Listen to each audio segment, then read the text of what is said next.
चीन के सफ़ीर Jiang Zedong ने यहाँ एक तकरीब से खिताब करते हुए कहा है कि ये जो पाकिस्तान में मौजूदा सूरत हाल है, ये चीन के लिए काबिल कबूल नहीं है। 6 माह में 2 हमले, मुहलक हमले चीनियों के ऊपर हो चुके हैं, ये नाकाबिल कबूल हैं। सी पैक आगे नहीं बढ़ सकता।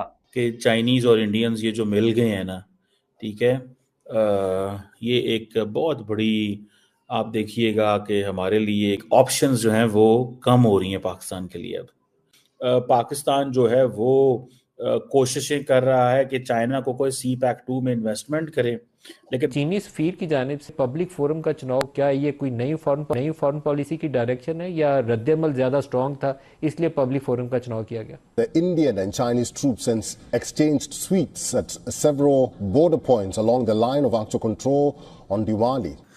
इस वजह से चीनी सफीर जो है, बाबा ये बड़ा सेंसिटिव मामला है, ये बात इसी तरह चलती वहां के भी मीडिया पे चल रही थी। एक तरफ हम देखते हैं कि इंडिया और चाइना जो है वो दिवाली की स्वीट्स दे रहे हैं। आज बड़ा इंपॉर्टेंट दिन है इंडिया चाइना के रिलेशंस में, इतनी देर तो कभी ऐसे नहीं हुआ। लेकिन दूसरी तरफ पाकिस्तान और चीन का हंगामा हो गया। चीनी सदर साहब ने फरमाया कि जनाब हम उन मुल्कों में सरमायाकारी नहीं करते, खा वहाँ पे कितना भी फायदा हमें क्यों ना हो रहा हो, कि जहाँ पर काम करने वाले हमारे लोगों की जिंदगी जो है वो महफूज ना हो।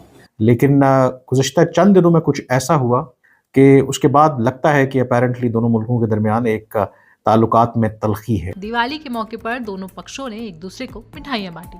मिठाइयां केवल एक स्थान पर नहीं बल्कि 5वें स्थान पर बांटी गई। चाइनीज एम्बेसडर जो हैं जियांग जेडोंग, उन्होंने कहा जनाब उन्होंने पाकिस्तान के फॉरेन मिनिस्टर की क्लास लगा दी।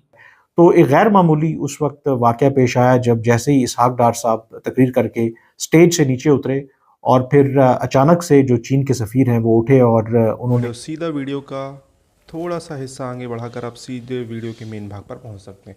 भारत चीन को लेकर दुनिया भर में ऐसी न्यूज़ चल रही है और एक एआई फ़ोटो जिसने तबाही मचा दी है। ताइवान और चीन में जो शी जिनपिंग के विरोधी हैं उन्होंने इस फ़ोटो को काफ़ी वायरल किया चाइना में, कि चाइना भारत के सामने इनडायरेक्टली झुक गया है। पहले ये पूरा वीडियो देखते हैं, पाकिस्तानी मीडिया का रिएक्शन देखते हैं, फिर बात करते हैं इस टॉपिक पर। प्लीज़ चैनल को। गैर मामूली उस वक्त वाक़या पेश आया जब जैसे ही इसहाक डार साहब तकरीर करके स्टेज से नीचे उतरे और फिर अचानक से जो चीन के सफ़ीर हैं वो उठे और उन्होंने वो डाइस पर चले गए और पब्लिकली उन्होंने इसहाक डार साहब के उस दावे को, उस बयान को आप कह सकते हैं कि मुस्तरद किया। उन्होंने बड़ा वाज़े किया कि जो प्रेसिडेंट शी हैं वो चीन के जो शहरी पाकिस्तान में काम करते हैं उनकी जो सिक्योरिटी है वो उनके लिए टॉप मोस्ट प्रायोरिटी है। चीन के सफ़ीर ने यह भी कहा कि दोनों मुल्कों के दरमियान जो चाइना पाकिस्तान इकनॉमिक कॉरिडोर है उसमें अगर सबसे बड़ी कोई रुकावट है तो वो सिक्योरिटी है। फिर उन्होंने क्लियरली ये जो दावा इसहाक डार साहब ने किया था उसको मुस्तरद किया। और उसके बाद ऑफ कोर्स जो इसहाक डार साहब हैं उनकी जो बॉडी लैंग्वेज है वो देखने वाली थी, क्योंकि दोनों मुल्कों के दरमियान ताल्लुकात की नौइयत ऐसी है कि आप इस तरह के जो रिबटल्स हैं वो भी पब्लिकली उसकी तवक्को नहीं करते। और वैसे भी जो तकरीब का इनेकाद किया गया था, जो सेमिनार था, उसका मकसद चाइना एट 75 कि चाइना ने गुज़श्ता 75 ईयर्स में कैसे ग्रो किया है और अब दुनिया की वो उभरती हुई ताकत है। मकसद उसका पॉजिटिवली जो चाइना की ग्रोथ और प्रोग्रेस है उसको हाईलाइट करना था। लेकिन बजाय ये होता उसमें दोनों मुल्कों के दरमियान अपेरेंटली आप जिसे कह सकते हैं एक डिप्लोमेटिक रॉ हुई। अब जब चीन के सफ़ीर की तरफ से ये स्टेटमेंट सामने आया तो एम्बैरेसिंग सिचुएशन थी। ऑफ कोर्स इस तकरीब से खिताब करते हुए कहा है कि ये जो पाकिस्तान में मौजूदा सूरत हाल है ये चीन के लिए काबिल कबूल नहीं है। 6 माह में 2 हमले, मुहलक हमले चीनियों के ऊपर हो चुके हैं, ये नाकाबिल कबूल हैं।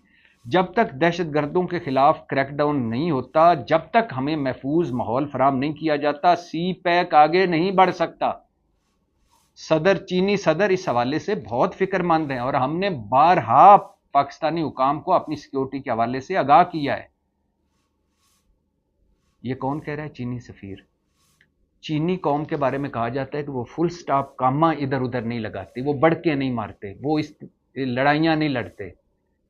अब सोचिए कि एक चीनी सफ़ीर हमारे मुल्क में इस तरह की गुफ्तगू कर रहा है तो कितने हालात खराब होंगे पाक चीन ताल्लुकात में, या कितने उनको कंसर्न होंगे। आई बिलीव कि चाइनीज और इंडियंस ये जो मिल गए हैं ना, ठीक है, ये एक बहुत बड़ी, आप देखिएगा कि हमारे लिए एक ऑप्शंस जो हैं वो कम हो रही हैं पाकिस्तान के लिए अब। पाकिस्तान जो है वो कोशिशें कर रहा है कि चाइना को कोई सी पैक 2 में इन्वेस्टमेंट करे, लेकिन मुझे नहीं लग रहा चाइनीज अब इन्वेस्टमेंट करेंगे जो सिचुएशन सामने नजर आ रही है, क्योंकि चाइना को भी अगर पाकिस्तान से एतराज है, चाइना को भी अगर पाकिस्तान से एतराज है, तो फिर देखें पाकिस्तान को किस को फिर पाकिस्तान से नहीं है, सबको ही हुआ है ना, फिर सबको ही होगा, और क्या होगा, सबको ही इतराज होगा और तो कुछ नहीं होगा फिर अगर ये सिचुएशन है। मैं तो इस हवाले से बार बार सोचता हूँ, जहन में रखता हूँ कि यार बंदा बंदा क्या कर सकता है, व्हाट कैन वी डू, हम क्या कर सकते हैं। हमसे अब तो सारी नाराज होते जा रहे हैं, चीन भी नाराज हो गया, Chinese prime minister ambassador of Pakistan को वजीर खारजा को झड़कियां दे रहा है। ठीक है जी, पाकिस्तान में जब भी ऐसा कुछ टेढ़ा मेढ़ा होता है ना तो रॉ की साजिश हमेशा लगा देते हैं। तो अभी देखिए हुआ क्या, चाइनीज एनवॉय ने जो वहां पर है फॉर द सेकंड टाइम एक पब्लिक में पाकिस्तान को जूते मारे। पहले इनका डेप्यूटी प्राइम मिनिस्टर ने मारे थे चाइनीज के, अभी सेकंड टाइम एक चाइनीज एनवॉय ने जूते मारे हैं। बोला है कि साहब ये जितने आपके अटैक्स होते हैं चाइनीज और चाइनीज इंटरेस्ट के ऊपर, 6 महीने में 2 अटैक्स में तो लोग कैजुअलिटीज, लोग मरमुरा भी गए हैं। हम तो कितने टाइम से बोल रहे हैं आप जरा सिक्योरिटी को अपनी ठीक करिए, हमको चाइनीज लोगों को प्रोटेक्शन दीजिए, हमारे प्रोजेक्ट्स को प्रोटेक्शन दीजिए और हमारी इंस्टीट्यूशंस को प्रोटेक्शन दीजिए, लेकिन आपने कभी ऐसा कुछ करने की कोशिश नहीं करी है। उसके लिए भी आपने हमारे से पैसे लिए हैं, लेकिन करा कुछ ग्राउंड पे नहीं है।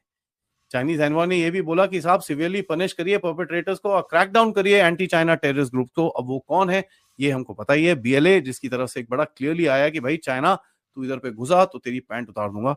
लेकिन चाइना कुछ पैसे पूसे खिलाने की कोशिश कर रहा है, लेकिन वो पूरी तरह से अनसक्सेसफुल हो रहा है, क्योंकि देखिए अमेरिका का जो एक प्रोटेक्शनिज्म रहेगा बीएलए का, that will be much better and much more comprehensive than what China can ever give.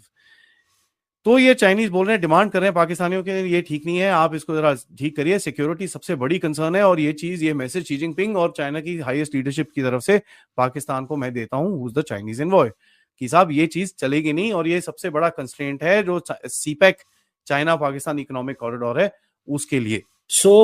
मैं इस पे जब हमें मौका मिलेगा हम चाइनीज़ को दोबारा जाएंगे, उनको समझाएंगे, उनको कन्विंस करेंगे। मैं तो कहता हूँ ये ऐसी चाइनीज़ प्रीमियर का आ जानी बड़ी बात है, ना आता तो साकी कर लेना से। लेकिन इसमें एक और चीज़ भी है, चाइनीज़ कहता है ज़रा पाकिस्तान पे पार पाओ, इनको डराओ धमकाओ ज़रा कि भाई ठीक है, हम जो अगर तुमने ये ना किया तो चीज़ें बेहतर नहीं होगी। क्योंकि वो कहते हैं कि जब भी किसी चाइनीज़ पे हमला होता है, ये हमारी एम्बेसी आ जाते हैं हमें सहारा देने, हमें दिलासा देने, इससे do more than this because we can't take the dead bodies. और कई दफ़ा ऐसे हुआ है कि पाकिस्तान के जो मिनिस्टर हैं चाइनीज़ डेड बॉडीज़ के साथ चाइना भी गए हैं स्पेशल जहाज़ में। ये याद रखिएगा, हमने ये चीज़ें की हुई हैं। अब वो नहीं मानते, वो कहते हैं नहीं यार बस करो, अब आप लोग जो है ना गेमें कर रहे हो हमारे साथ, हमें नहीं ये चीज़ चाहिए, we don't want do this. ठीक है, ये उनकी एक वो हमारे बारे एक ऑब्जर्वेशन या एक सिचुएशन है। तो आई विश के हमारे मामलात थोड़े से हम ठीक कर सकें चाइना के साथ, पर्टिकुलरली चाइना के साथ हम ठीक कर सकें और चीज़ें थोड़ी सी बेहतर हों, ना कि चीज़ें थोड़ी सी ख़राब हों हमारे साथ। इसमें जारी बात है, मैंने बताया ना कि ये इंडिया चाइना की आप फौजियों की तरह देखें, पूरे बॉर्डर एलएसी के ऊपर उन्होंने मिठाइयाँ बांटी हैं, पूरे एलएसी के ऊपर मिठाइयाँ बांटी हैं। ये मैं आपको सिर्फ 2 तस्वीरें दिखा रहा हूँ, बहुत सारी तस्वीरें हैं जो इंडियन गवर्नमेंट ने जारी की हैं। ठीक है, और इधर हम जो है वो चीनी एम्बेसडर से झिड़कियाँ खा रहे हैं। ठीक है, आपको पता है चाइना का जब नेशनल डे वगैरह होता है तो पाकिस्तान का वज़ीर आज़म और सदर दोनों जाते हैं, इतनी अहमियत देते हैं हम चाइना को।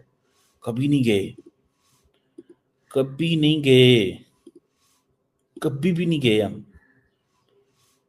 ठीक है, नाउ ये देखिए, जब इशाक डार का भी उस टाइम पे स्पीच था कि नो मैटर जितनी मर्जी इन्वेस्टमेंट हो, अच्छी हो, ये वो, लेकिन अगर कोई सिक्योरिटी इशू हुआ तो चाइना नहीं करेंगे। ये चीज इशाक डार ने भी बड़ा क्लियरली बोली।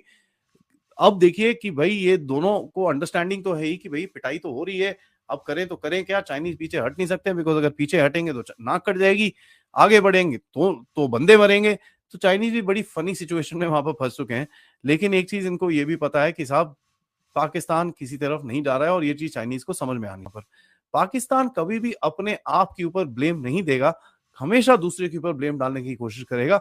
इसी चक्कर के अंदर इनके फॉरेन ऑफिस स्पोक्स पर्सन जो इनकी है, उन्होंने बोला कि साहब ये जो चाइनीज एम्बेसडर ने, चाइनीज एनवॉय ने ये जो रिमार्क्स मारे, ये बड़े अनडिप्लोमेटिक हैं, ये बड़े परप्लेक्सिंग हैं, they are not reflective of the Pakistan China traditions and relations.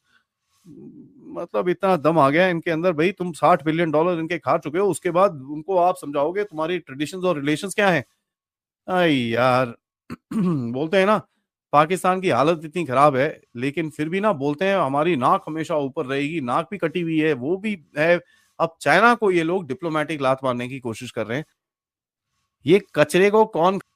तो दोस्तों ये वीडियो यहाँ पर होता है खत्म। आपने देखा किस तरीके से इस वीडियो में बात हो रही थी भारत चीन के बॉर्डर में कुछ समझौते हुए हैं जो ऑफिशियल तौर पर अभी सामने नहीं आए हैं उनको लेकर, और दिवाली में भारत और चाइना ने मतलब जो सोल्जर हैं उन्होंने स्वीट्स मिठाई को एक्सचेंज किया है, उसको लेकर पाकिस्तानी मीडिया में बात हो रही है। भारत चाइना के बीच टेंशन गलवान, डोकलाम और जो पूर्वी लद्दाख है वहाँ पर बहुत सारी टेंशन दिखी, जिसके बाद भारत और चाइना के बीच जो कुछ झड़पें हुई जिसमें गोली बंदूक ज़्यादातर में नहीं चली और गोली बंदूक कहीं पे चली। जिस तरीके से भारत के ऑफिशियल तौर पर 20 से ज़्यादा 20 ऑफिशियल नंबर आई थिंक जहाँ पर गलवान में जो मामला हुआ था, जिसमें ऑफिशियल तौर पर 20 भारत के सोल्जर मारे गए थे और चाइना ने अपने सोल्जर की संख्या नहीं बताई थी। हालांकि बहुत सारे सोर्सों से पता चला कि चाइना के 50 तक सोल्जर मारे गए हैं। तो जिसके बाद से दुनिया भर में एक युद्ध का माहौल भारत चाइना के बीच बनाया गया। हालांकि भारत चाइना दोनों समझदार देश थे, दोनों की आर्मी वहाँ पर डटी रहीं, पीछे नहीं हटी और इतने लंबे समय से डटी रहीं। इसके बाद अब ऐसा कुछ लग रहा है कि भारत चीन के बीच कुछ मामलों में मध्यस्थता हुई है और कुछ चीज़ें अब शायद टेबल पर सॉल्व हो चुकी हैं। आपको पता है गलवान के बाद होता क्या है, चाइना भारत के बीच जो व्यापार टॉप पे चल रहा था उसमें गिरावट आती है। बहुत सारी चीज़ों में चाइना का इंडिया में बायकॉट होने लगता है, चाइना के खिलाफ एक एंटी चाइना मूवमेंट शुरू होता है। इवन चाइना में भारत के खिलाफ ऐसे कुछ चीज़ें की गई जो कि ऑब्वियसली दोनों कंट्री में हो रही थी। अब भारत चाइना के बीच टेबल पर बातचीत हुई और दोनों देशों ने समझा कि जो चीज़ें हैं उनको किस तरीके से सॉल्व करें। हालांकि अब ऑफिशियल तौर पर ये बॉर्डर समझौते आए नहीं हैं सामने, और ये बॉर्डर समझौते आएंगे तो भारत के पक्ष में भी अगर बॉर्डर समझौता होगा तो विपक्ष भारत में एक अलग तरीके का तूफान लाएगा। ये मैं आगे की संभावनाएं बता रहा हूँ, आप समझ सकते हो। चीज़ें ऐसी कुछ हैं कि अभी उतना ज़्यादा कुछ पता नहीं है, धीरे धीरे सामने आएंगी। रशिया को मेन इसमें इंडिया उदय मजनू और रशिया RDX का रोल प्ले कर रहे हैं। मतलब समझ रहा हूँ मैं क्या बोलना चाहता हूँ। उदय मजनू इंडिया हो गए और रशिया RDX हो गया, मतलब बॉस वो हो गया, उन्होंने इन दोनों के बीच का मैटर सॉल्व कराया। अब देखते हैं। चाइना को हमेशा से मतलब मैं तो समझता हूँ कि भारत का चाइना पाकिस्तान से बड़ा दुश्मन है। तो जो भी समझौते हैं वो आप सामने आएंगे तब पता चलेगा। आपको क्या कहना है इस टॉपिक के बारे में?